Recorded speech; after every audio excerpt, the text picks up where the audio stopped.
The study of undiscovered creatures, or cryptids, is called cryptozoology.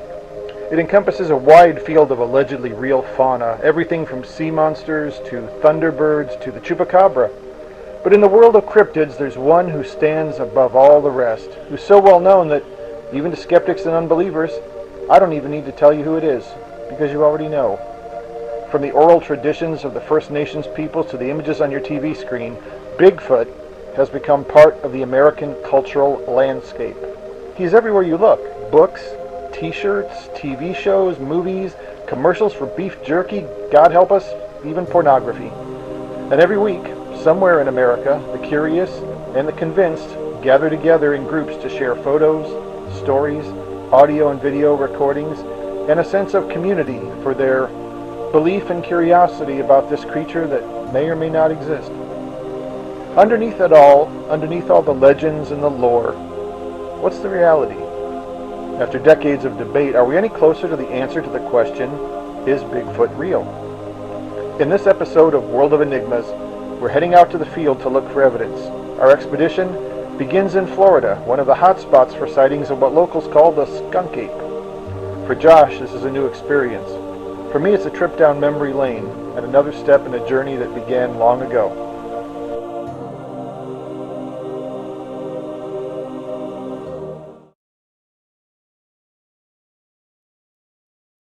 Hey everybody, Josh and Steve here at the East Track Rock Ridge Road entrance of the Green Swamp Wilderness Preserve in Polk County, Florida.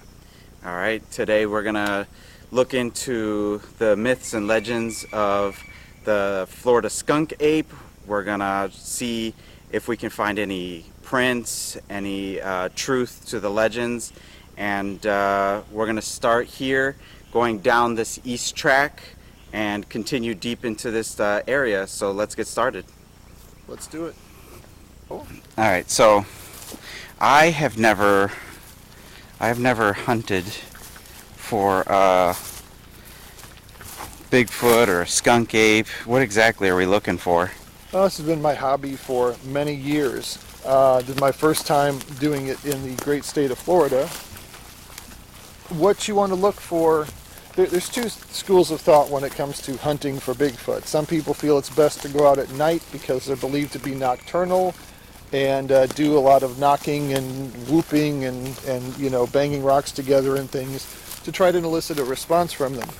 I'm part of the other school that says, I'm not going to see anything at night. Go out during the day, look for footprints, look for stick structures, look for broken trees, any evidence of activity that's not explained by humans or other wild animals, and try to establish a habitat, and from there, maybe get a sighting, or at least you'll know where to come back to next time. We've just stepped off the trail. We've already got a little trail that goes this way a bit. Something has made a path through there. With this kind of ground cover, with all the leaves and foliage and pine cones and whatnot, it hasn't rained here in a while, so I don't know the conditions are right to find a really good footprint, but we can hope that maybe we will find an older one that's been preserved or some other evidence of Sasquatch activity, like, you know, a deer carcass up in a tree or something like that. You never know. So all right, we'll look around and see what we can find. I'm going to just stick my head out down here. All right, you want me to wait here? Sure. The Green Swamp Preserve in Central Florida is a massively large area. If we had a week, we couldn't explore all the territory and spots out here, and we didn't have a week. We had just about a day, but Josh and I were determined to press on, pushing ourselves, knowing that at any moment the answer we seek could be literally right around the corner.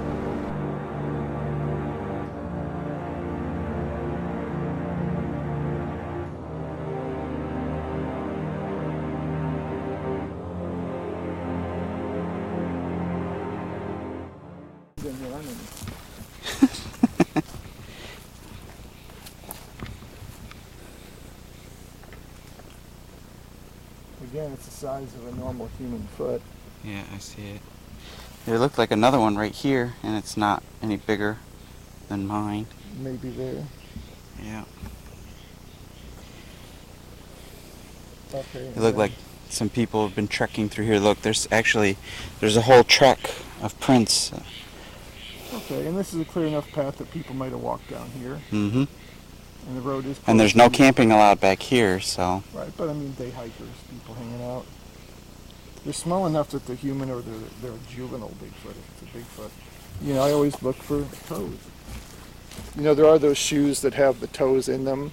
Those I'm like, well, that's a hampering to any Bigfoot investigator, but you can usually tell a real toe versus a fake one. I'm just wondering.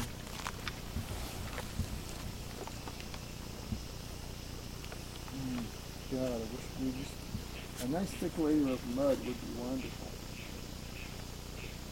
So,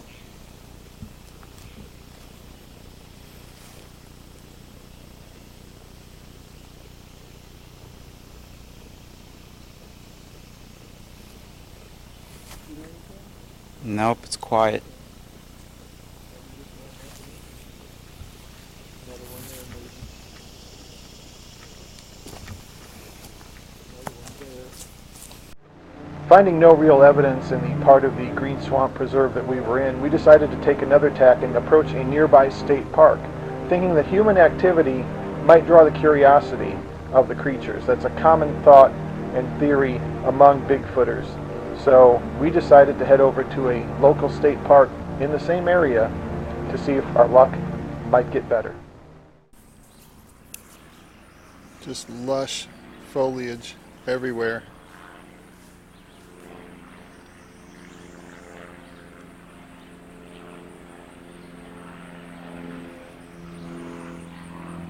Everywhere you look.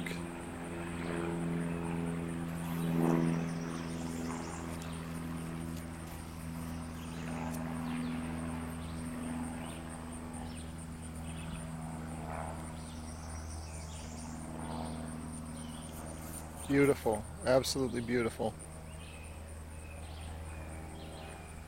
It definitely looks like, I don't know if you can see a head right there, that something's been through there recently. Maybe a vehicle, because there's another track through there, so maybe the park rangers or keepers or whatever have driven through here recently. But still worth a look. And I can still hear that plane. Doesn't it look like they've driven a vehicle through here?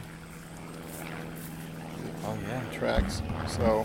Yeah, but not anytime recently. No, probably not. Because this ground would be tore up if they did. It's like, you know, icicle. So.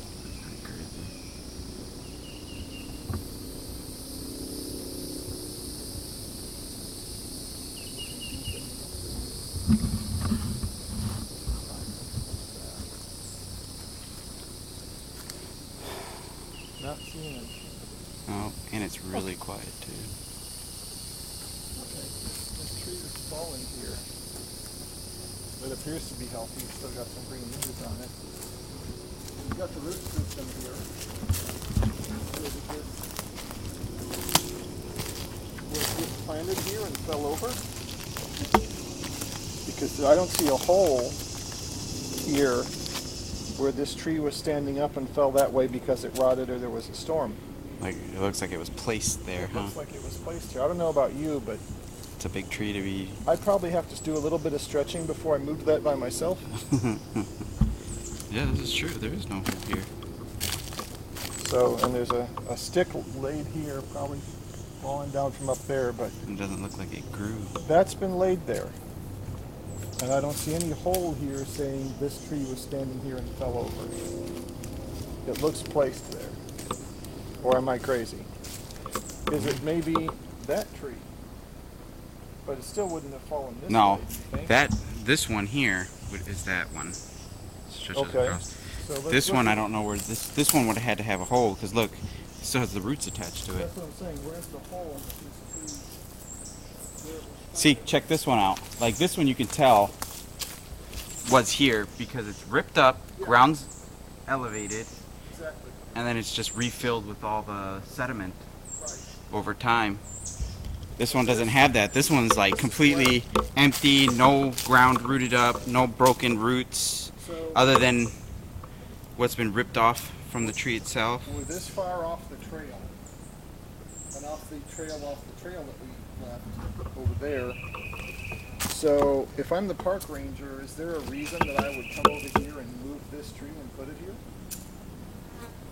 I don't think of one. And I can't think of one either. it'd be a little difficult since you have to maneuver through all that. Yeah, exactly. You need a machine to do it. How'd you get a machine back here? There's no path through all that. Even though we saw tracks, it didn't come this way into the timber. That's pretty Why strange. would you do it? What do you gain by doing this? If it's out here, it's not in the way. If it had been out there, they just would have moved it to the side. They wouldn't have dragged it all the way in here and laid it across this one.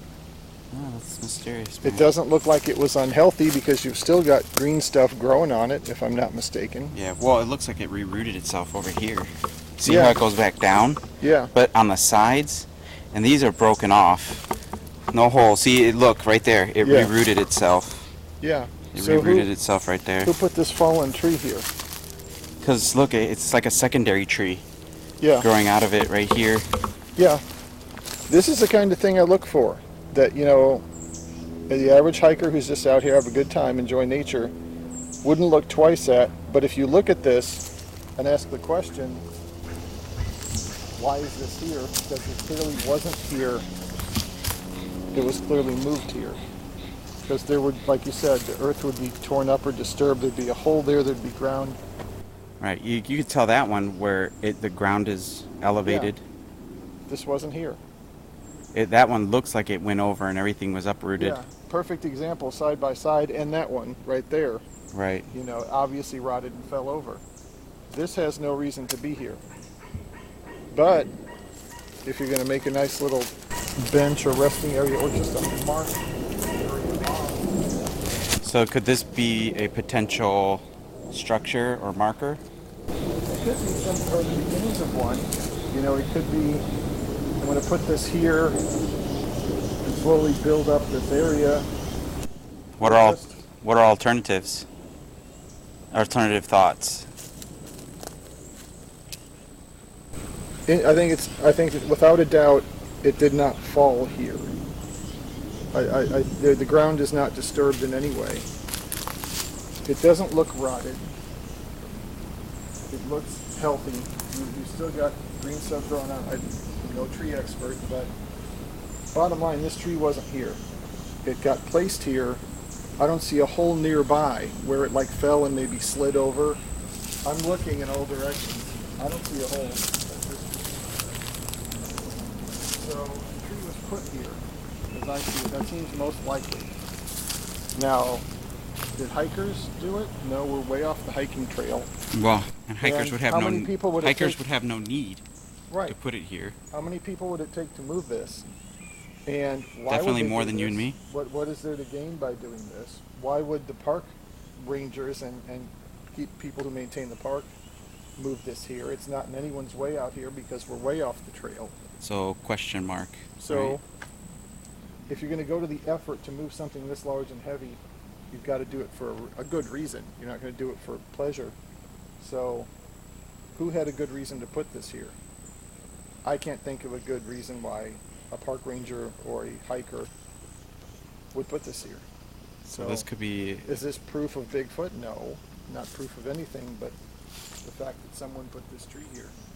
That it would take at least You freaking 6 or 7 of us. That's yeah, and pretty you can big. see, just looking along the line, that there's no way you could have like brought a backhoe through here or some kind of equipment to do this because you've got too many trees in the way. Then why would you do it? If it were out on the trail and it was in the way and you just wanted to move it off the trail, you would just move it right to the edge of the trail.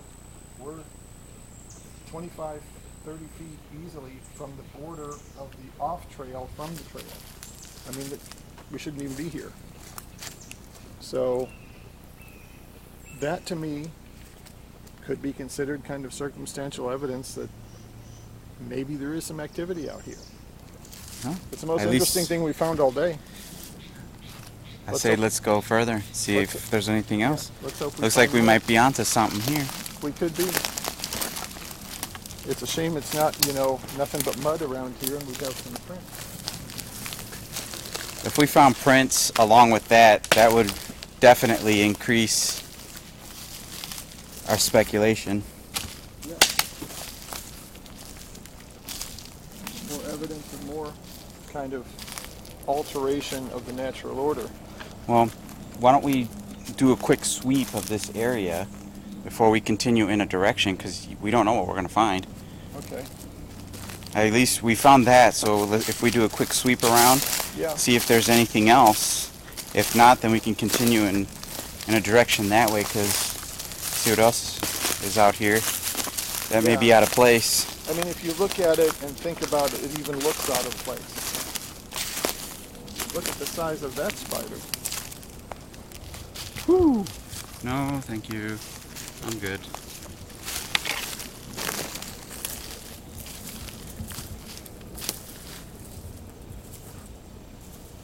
That is a big one.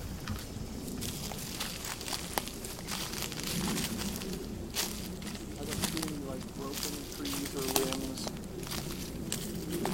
I don't see anything else that looks out of place or unnatural.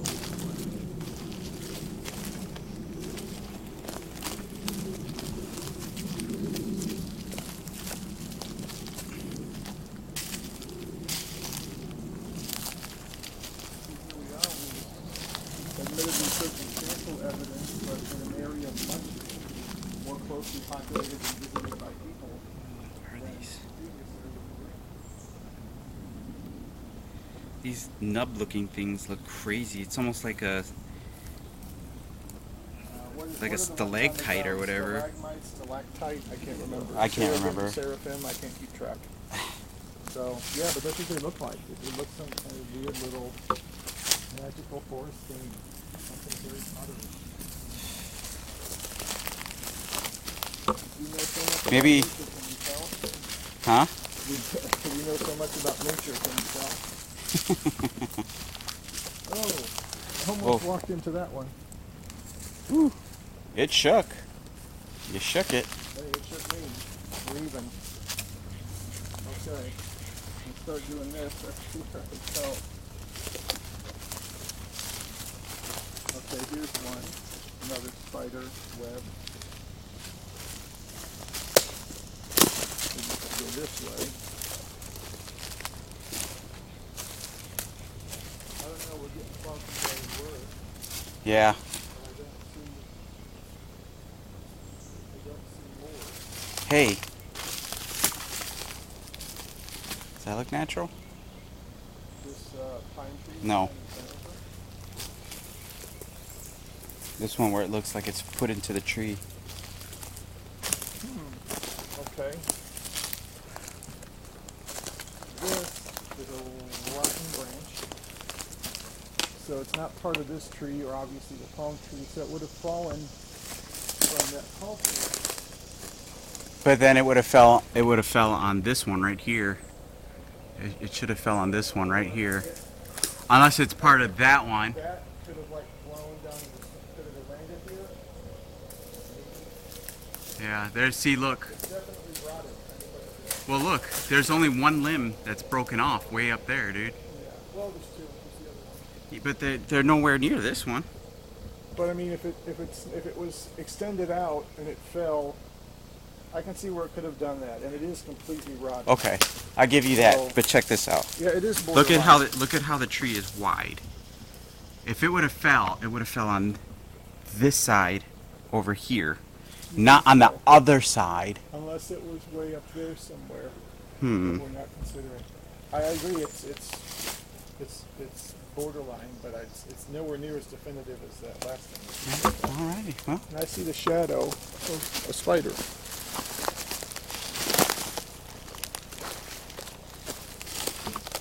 There's more clearing through there.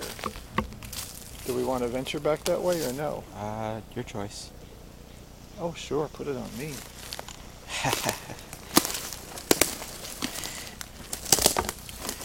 All right, Well, look- I don't have all the Sasquatch experience. I've never had the pleasure of hunting one of these. I don't see anything walking through all of that. Do you? I wouldn't. There's a lot to walk through.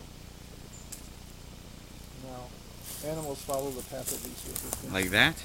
There's a path right there. Well, yeah, through here. Or did you want to finish looking around? For me, this expedition was a trip down memory lane. This was Josh's first Bigfoot expedition, but it won't be his last. I'll make sure I get him back out in the field. I've been doing this my whole life off and on, fueled by a curiosity for these interesting creatures that may or may not be real.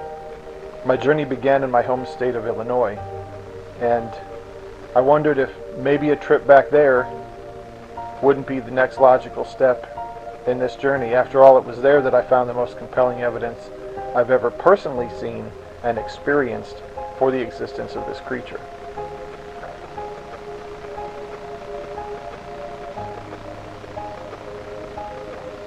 Josh and I pressed on, but we just weren't having any luck. It's like finding a needle in a haystack, or a strand of hay in a haystack, or a needle in a pile of needles.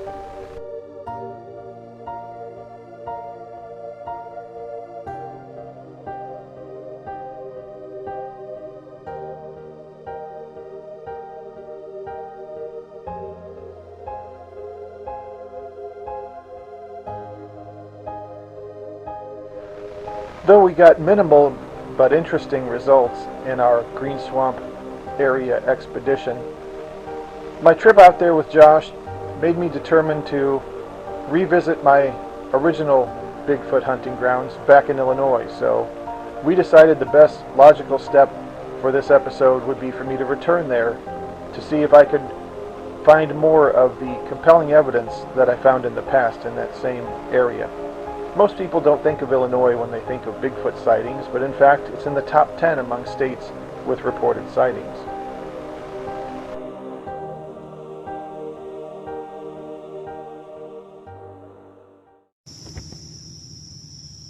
Alright guys, Steve here, and I'm back in my home state of Illinois for a Bigfoot investigation.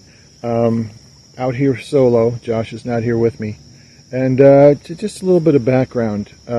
To put this in a kind of a personal perspective.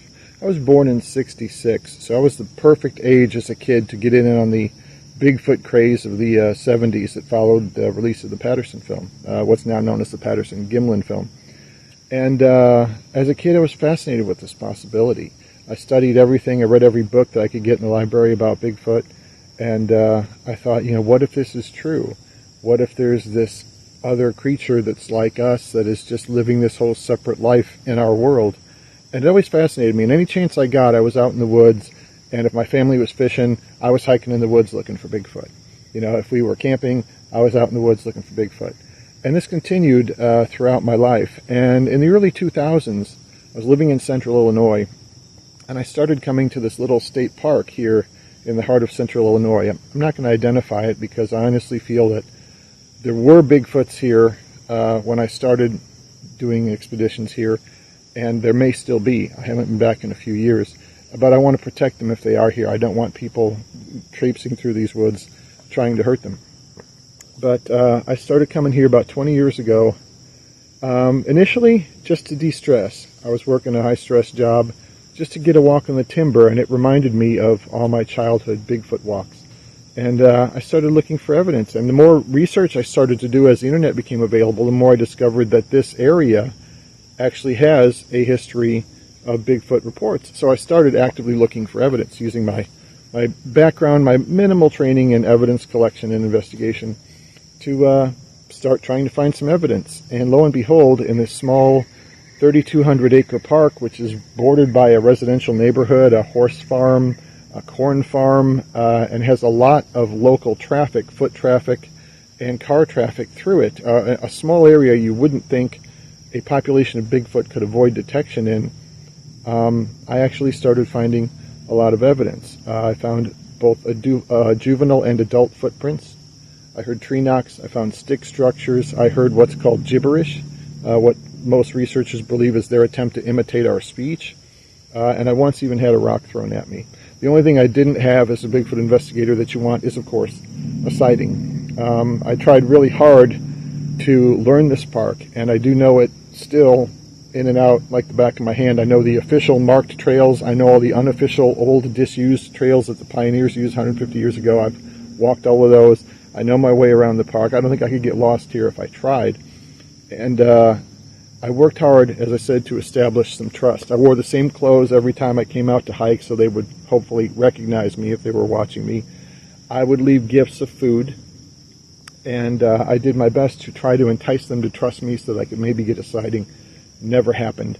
But I continued to find all this evidence. And when I moved out of here about 4 years ago, moved to Florida, I continued my investigations there, and I'm happy that Josh has agreed with me to make them part of World of Enigmas. But as part of this episode, our first ever Bigfoot episode, I thought I would return to my old stomping grounds, the park I know so well, for the first time in 4 years, and see if I can find any more evidence. Check all the what I call hot spots that I used to find evidence in. It's a beautiful August morning. It's about 70 degrees. There's no humidity, clear skies. I couldn't ask for better bigfooting weather. So it's time to get my work hat on, my sunscreen. Us bald guys call this sunscreen. And get out in the timber and see what I can find. Come with me. And we're moving down the trail. I'm carrying both plaster in case I need to find a footprint and make a cast. I'm carrying water and a little bit of food for a day. I'm also carrying a separate bag that is my emergency disaster hiking bag. Even if you're going for a walk in a small wooded area that you're familiar with, that is heavily traveled, you should always be prepared for an emergency. I bring enough equipment to survive out here for a couple of days on my own if I had to. Say I was deep in the woods and I fell and broke my leg and couldn't make it out and couldn't get a cell phone signal and call for help or let everyone know where I was. I need to be able to make a shelter. I need to be able to make fire. I need to be able to protect myself. So I have all that stuff with me. And I think it's a good rule of thumb to carry that stuff with you. I've got water, even though there's a creek that runs through the park. It's just better to have it and not need it than need it and not have it, as the saying goes. I am loving being back here. And although it's a small area, and as I said, heavily populated, it is a great place. Now this particular place, I remember these posts and this little outlook area really well. And there's the creek, which trickles down to a stream in some places. But I do think there's enough food here, deer, mushrooms, berries, and things like that, to sustain a population of primates that could know how to live off the land. You also have campers and residents nearby that you could raid their garbage. And the horse farm and the cornfields. They believe it's feed corn, but there is plenty here to sustain them. This is one of the old unofficial trails I was talking about. It's not on the map. And I actually went down here once and found a juvenile footprint. Let me see if I can still get down towards that area. And I'm right at the edge of a steep drop-off, so I want to be careful. But I want to film this for you.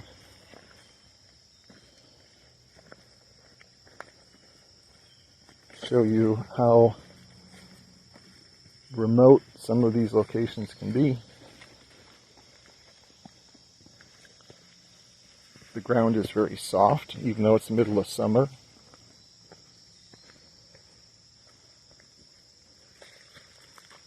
And as you see, there's a little valley area down here as you get closer to the water, and of course any living creature needs water. So I actually went down in that area down there and found a single juvenile footprint, very small. And I looked at it and I thought, well, could be a human child or a small human, but who would come down here and then take off a shoe and leave one footprint and then walk away? It didn't make any sense to me. But if you wanted to hide in plain sight, This is a nice little area to do so. And you're right on the creek, which is awfully still today. I'm going to see if I can get down there. It's very muddy and very slippery, so I may capture myself falling and breaking that aforementioned leg. We'll see. Getting back up is not going to be fun either.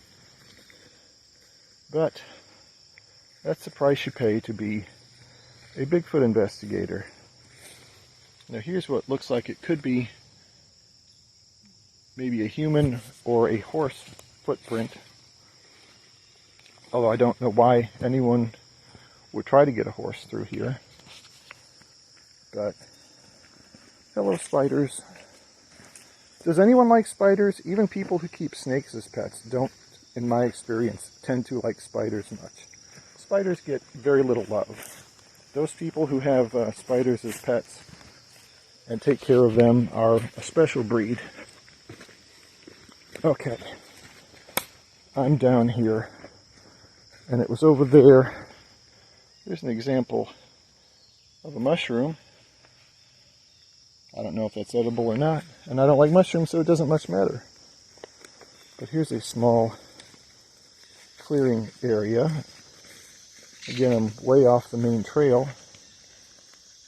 And I would think any time of year, even here in August, when Illinois gets pretty hot and humid, if you wanted to look for footprints, the place to do it would be by the water, because as I said, every living creature needs to drink water.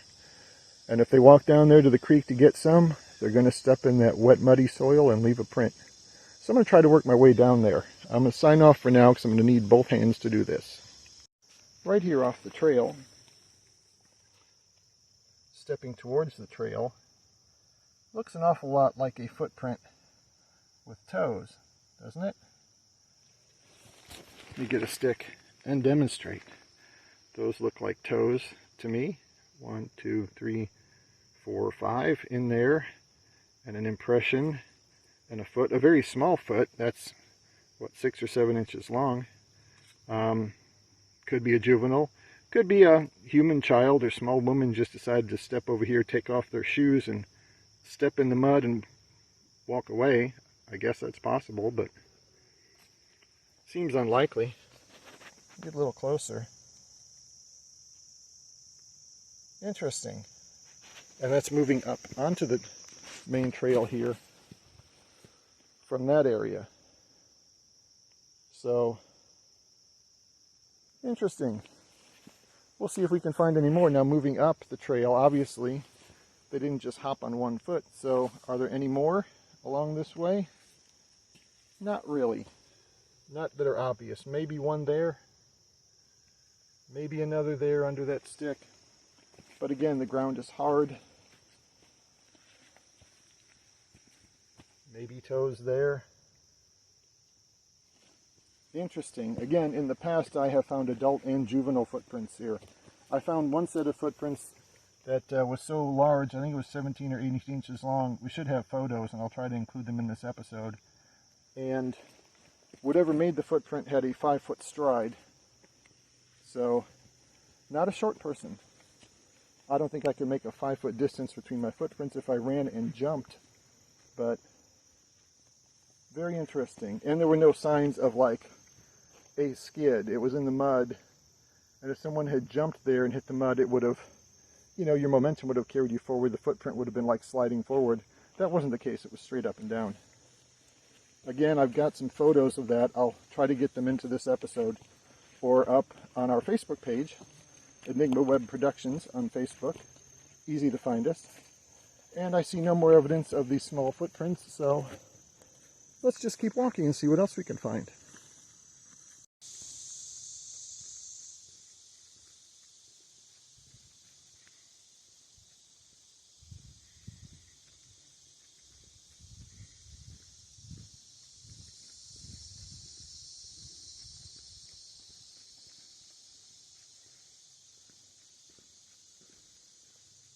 Another thing you see people do who hunt Bigfoot, first of all, they hunt at night. Now, far be it from me to criticize any other Bigfoot hunter, especially those with more experience resources and success than me. Hunt Bigfoot any way you want. But I've never hunted nocturnally. And the main reason why is I'm looking for evidence. I'm looking for footprints. I'm looking for stick structures. I'm looking for what they call day watchers. At night, I'm at a greater disadvantage than I am even now. And I also don't try to dress in camo, sneak through the woods like some sort of amateur ninja, hoping to be undetected and just surprise one. Bug right in the eye. The animals and creatures that live out here have much greater heightened senses than we do. I could try to douse myself with deer urine and creep along and not make a sound and whatnot. They're gonna know I'm here. Okay, I'm a bull in a china shop out here. So rather than even try to fight that losing battle, I'm gonna be out here and try to draw attention to myself, not in a threatening way, but just say, okay, I'm here. If you want to look at me, you can. Maybe I'll spot you looking at me, but I'm here to see what I can find. I'm non-threatening. I'm not carrying a weapon, even though a man alone is believed to be perceived as a hunter, so more of a threat. I have in the past come out here with other people, my kids, my son, my daughter, to appear less threatening, and it's believed that they're curious about children and women anyway. So I have done that in the past. But I don't go into stealth mode, and I'm not going to go out whooping and hollering unless I hear something and try to get a response. It's just not my style. I'm looking for physical evidence, and I don't see a whole lot of success with those methods. Now, before everyone jumps on me in the comment section, yes, I've seen and heard lots of video and audio clips that are out there that are compelling and fascinating, and I'm an open-minded skeptic, and I wouldn't be out here if I didn't think there was at least a possibility of Bigfoot. As I said earlier, it's been a lifelong obsession with me, but I want to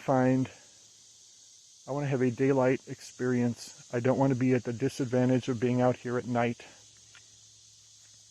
where you're more vulnerable, more visible, and in their element. I'm all for trail cams and microphones and doing, again, not criticizing or putting down anyone's methods. Don't claim to be an expert in anything. Not saying my methods are better. I'm saying my methods are different, and I have my reasons. And hey, if you got the time and resources to do it, do both. Why not? This is a beautiful area, and I'm hoping I find some more evidence. Well, guys, I have to reroute my investigation. I was going to go to the right, but I'm afraid now that if I go to the right, I'm going to get 5 of these right across my lips. So I guess I'm going to go to the left. I ain't no big dummy.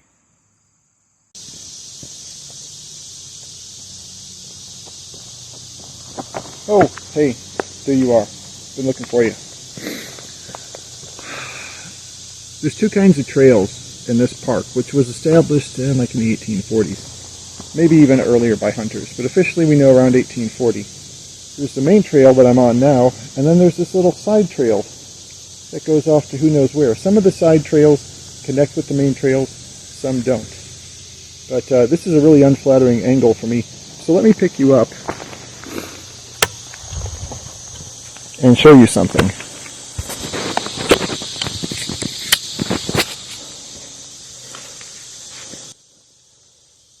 This is the old trail. And if we proceed down the old trail, you'll see that immediately when we get off the main trail and onto the old trail, we have this little guy here.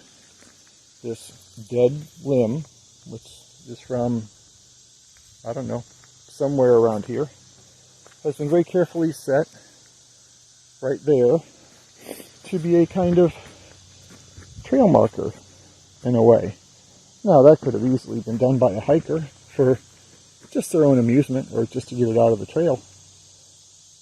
But it is interesting, and you find a lot of that sort of thing in this park, along with the footprints and gibberish and everything else. But I'm going to keep going. I'm headed back to the car, and we'll see how much more we can find today. How accidental does this look? It's wedged in there pretty good. And wedged in between those two pretty good.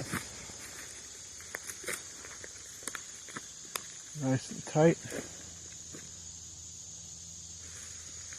It makes a compelling, noticeable marker. Now, could it have fallen from somewhere way up there? Oh, maybe, I guess. And landed perfectly on both sides, right in between the two trees. Nice and snug. Sure. Or not. I don't know. Proof, as they say, of nothing, but interesting. Let's see how many more of these we find. And yet another one, deliberately placed there. By Bigfoot? By a hiker? By the park ranger? Who knows? But that's not accidental.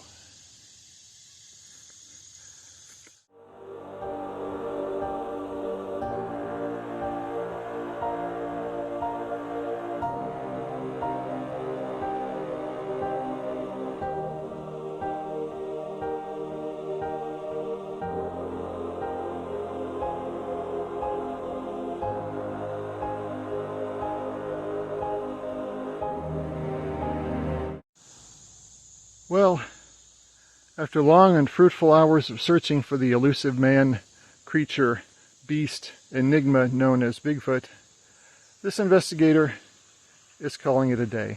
I can't tell you how much fun it's been, how nostalgic it's been for me to return after 4 long years to my old stomping grounds, the place where I really came into my own as a Bigfoot researcher. It's been beautiful, it's been interesting, and while I certainly didn't find Bigfoot or much evidence today, I did find a little, and what I found was interesting. And you know, if you're an investigator of any kind, but especially of the unknown, of enigmas, you're playing the long game. You're taking that 1 in a million shot every time you go in the field to see if today's the day that you're going to find some evidence, some tantalizing clue, add to the knowledge and information that's already out there. And maybe, just maybe, get lucky and be the person who cracks the case. You're in for the long game, and you may not succeed, you may never find anything, but you certainly won't if you don't try. And that's why I don't consider today a failure. I came out here, I gave it my best effort. One more step along the way, one more part of the journey, and that's what it's all about. I can't thank you guys enough for watching. For World of Enigmas, this is Steve, back home in the land of Lincoln, the Prairie State, saying thank you for watching, and reminding you that if Bigfoot is out there, somewhere, someday, somebody has to prove it. Why not me? For that matter, why not you? Maybe I'll see you on the trails, or maybe I'll just see you next time for the next investigation on World of Enigmas.